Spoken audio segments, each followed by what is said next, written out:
Alrighty, let's see what we got today. We have plunder. Let's see.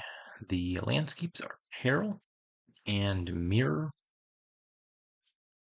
Hmm. This looks like a kingdom where there's a lot of weirdness going on. Don't quite know what to make of it yet. For starters, the draw. There's Pilgrim, Landing Party, Siren, figurine draws in the buy phase. For villages, I think it's just Landing Party. Obviously, there's also loots, which you get off of Peril, and that's the only sorts of loots. Yeah, despite it being a all plunder kingdom, there's only one way to get loots, as far as I can tell. There is a draw loot and some village loots. You can't really count on those. I think the only thing loot's reliably good for is plus buy. Uh, Trashing. Yeah, there's no trashing except for prize goat, one of the loots. Plus buy, mostly loot, also figurine and buried treasure. Okay, so stuff to consider. Firstly, Siren. Are there any tricks involving Siren? I think the answer is no. So, as a technical but not practical example, if you had an insignia in play, when you gain a card, you may put it on top of your deck. You could buy a Siren, choose to top deck the Siren. That effect would trigger at the same time as the on gain trash effect. And if you order it so that the insignia effect happens first, you can top deck the Siren. It fails to trash itself because it's already moved, and you just get a Siren for free without having to pay the trashing cost. But there's no way to guarantee you can get an insignia early in the game. It's like a 1 in 15 roll. Nothing else here does the trick. Quartermaster kind of looks like it might. Uh, Gain a card, setting it aside, but that's not an on gain trigger. It has to happen at the same time so you can move it while it's trying to trash. Uh, Quartermaster is essentially gain this straight to the set aside area, which doesn't do the trick. So nothing tricky with Siren. What else? Figurine. Can you build a biphase engine with figurine? Maybe. I mean, that deck would be okay. How much figurines to draw your deck? You could play buried treasure. You could add some actions early and then peril them later to get some loots. Play some loots and some pendants. I think the big problem with that deck is just there's no trashing, and just a stack of figurines isn't enough to reliably guarantee you draw. But more to the point, I think probably the realistic answer for this kingdom is just going to be you give out a bunch of curses, and if you do that and your opponent doesn't, you're probably going to win. I think I'd prefer Siren. Maybe on certain draws, that means Trickster instead. There's no trashing unless you get very lucky with the loot pulls and get a goat. Uh, Not only is there no curse trashing, there's just no trashing at all. And so I think these decks are going to be too junky to reliably build an engine, figurine or otherwise. I could see Quartermaster being a card worth getting if you just put a landing party into your hand every other turn. That's the village effect of sorts. This is also another card worth considering. Plunder has a lot of weird cards that you kind of have to do a double take on. With Landing Party in general, it's not very strong. You play it once, that's okay. You get plus one card, plus one action out of it, and then it just gets stuck aside forever. Maybe you pass a turn to get a bunch of landing parties back late in the game and have a big turn. But in general, you should think of it as just like a one shot, maybe a two shot card most of the time. If there's a way to play a treasure at the start of your turn, Landing Party gets way better. If you can play treasure is the first card of your action phase and just re-top deck landing parties every turn, all of a sudden that's a very consistent draw and village card. But I don't see anything like that here. Buried Treasure, you play it from the previous turn and the effect resolves at the start of your turn, but that doesn't count. Again, as an example, that technically works but isn't practical. If you had a spell scroll, which is an action and a treasure, and you played that as your first card of your turn, you would top deck all the landing parties, and then still get to have an action phase. But yeah, I don't see anything that would let you cheat landing parties into play every turn. There's stuff that almost looks relevant. I think the goal is just going to be give out a bunch of curses. It's my hypothesis. So how to open?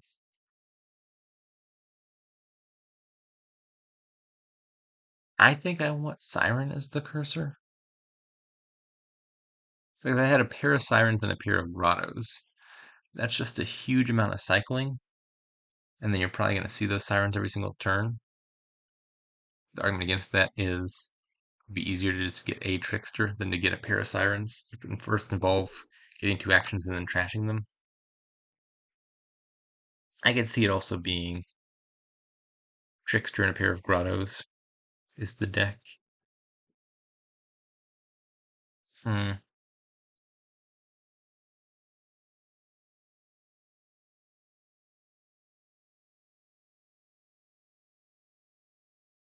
think I'm going to open with a Fortune Hunter and a Grotto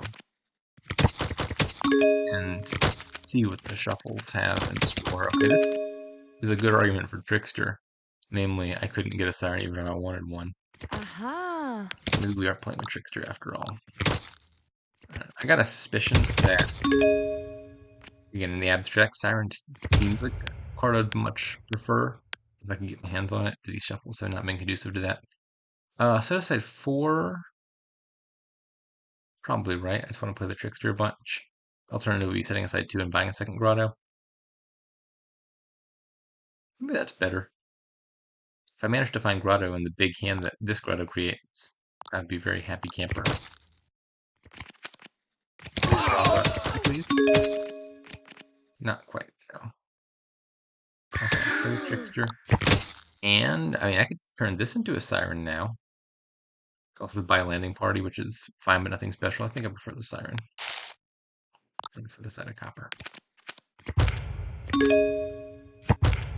1, 2, 3, 4.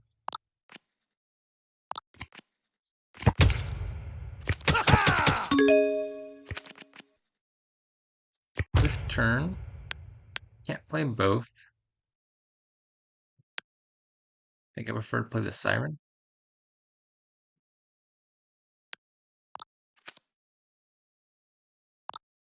I could just leave the Trickster in hand and convert it into a second Siren. We faked the bot out. That's part of the plan. Make him think we're going for Trickster. But it was a Siren strategy all along. Okay, so now I think with a pair of Grottos and a pair of Sirens, I should be reliably cursing basically every single turn. Obviously, you want to resolve the draw to 8 effect first before doing the Grotto draw, or the Siren will do nothing. I've been doing exactly this for a while. How do I scale up? I like a Quartermaster in play.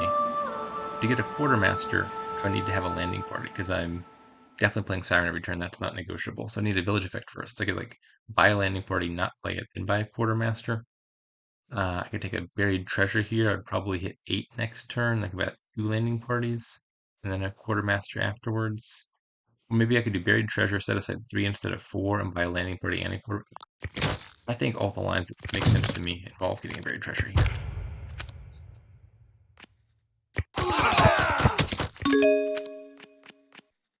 I draw to 8.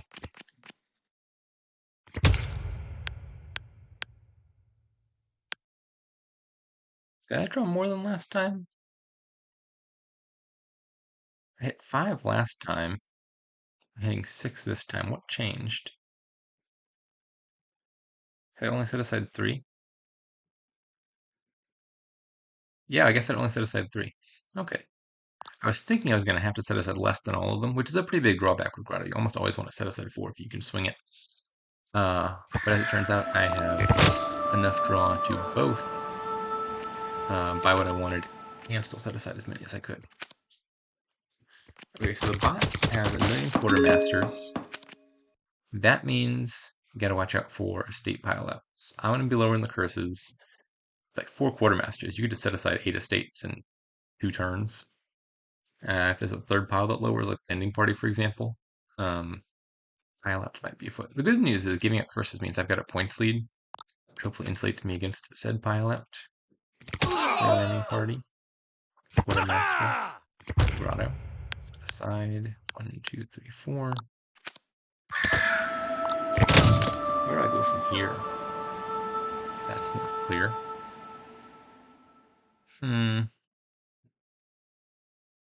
The bot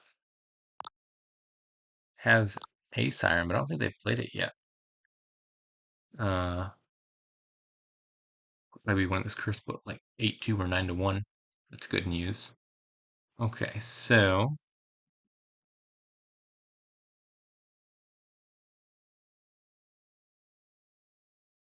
a pendant is 3 right now. Figurine conceivably draws something or other. I think I like pendant more for payload, I think.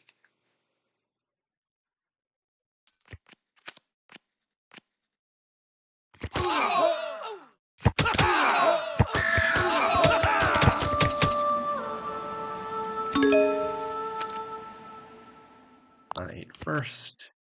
Grotto. And I think Tuck a landing party.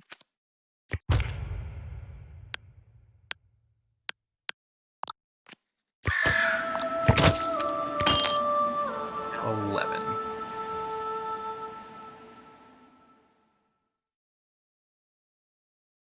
Hmm.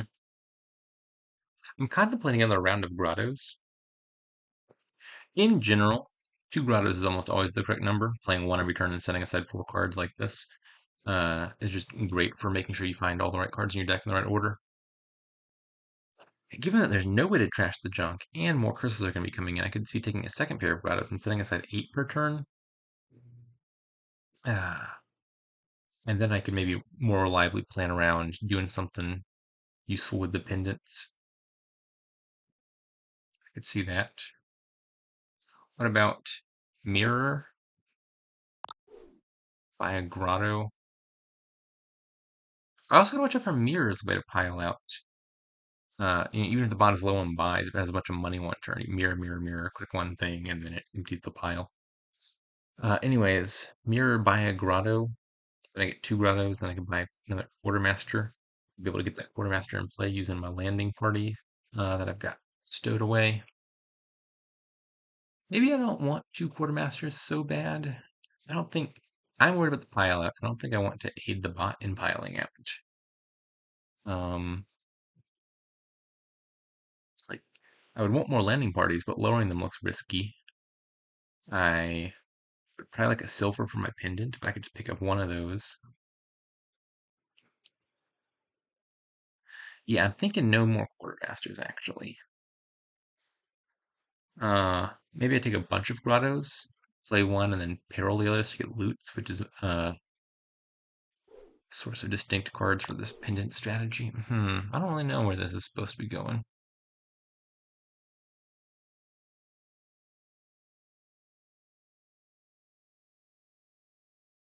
Maybe a silver and 3 grottos. No, that's dumb, right?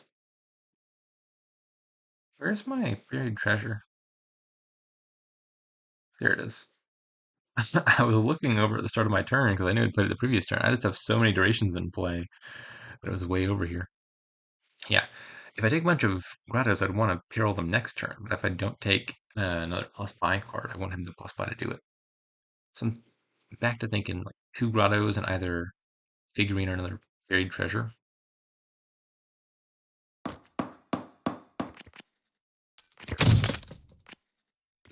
Not entirely confident in that.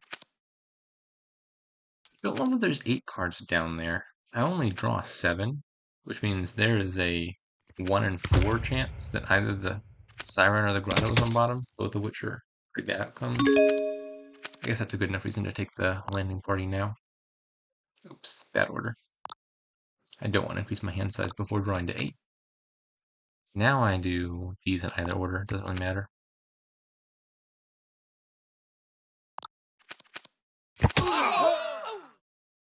Okay. 1, 2, 3, 4. 1, 2, 3, 4. How much is that going to be worth? That's only worth 2 now.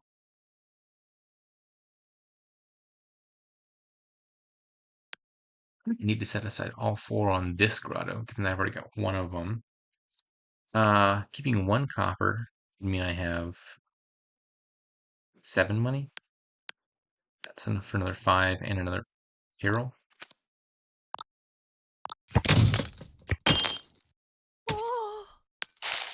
Puzzle box. So not a very good loot here. Normally I think puzzle box is one of the better loots, but it's not too helpful to have a large starting hand when you're drawing up to 8 anyway. Uh, one more pendant. One more plus buy is probably better, right? Oh, I still gotta watch out for these pile outs. I got a points lead.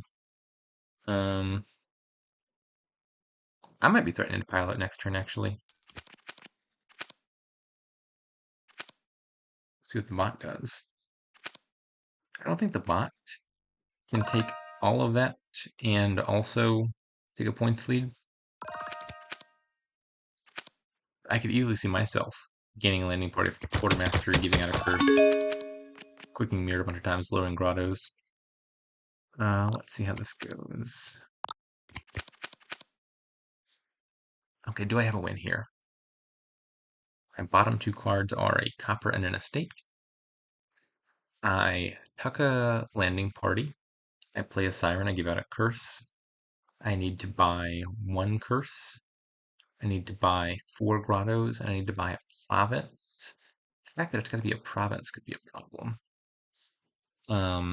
Because it means I need 11 for grotto plus 8 is 19 money. Do I have 19? Maybe? 3, 9, 12. Are these going to make 4 each? Yeah, I guess I do have it. Okay, then.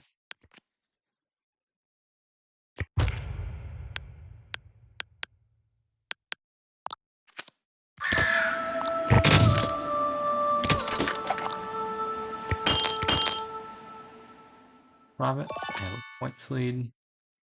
I take a curse. Still have a points lead. Wait, did I do my math wrong? Clearly I did. I thought I needed. Oh, I probably forgot to account for the fact that the bot was gaining a curse as well. I was thinking I needed a province to have a points lead, but clearly a duchy would have sufficed. Oh well. More points for me. Okay, yeah. I think this strategy is worse. I think the curses are the most important thing here, but those quartermasters can be really sneaky, and I could easily see Hardbot stealing wins off of estate rushes and such if you're not being careful. I very much liked having 2 grottos and 2 sirens. I think if you do that, you manage to see your deck pretty consistently, even with a whole heck of a lot of junk. And then probably this is a kingdom where you could add additional grottos depending on how things are going.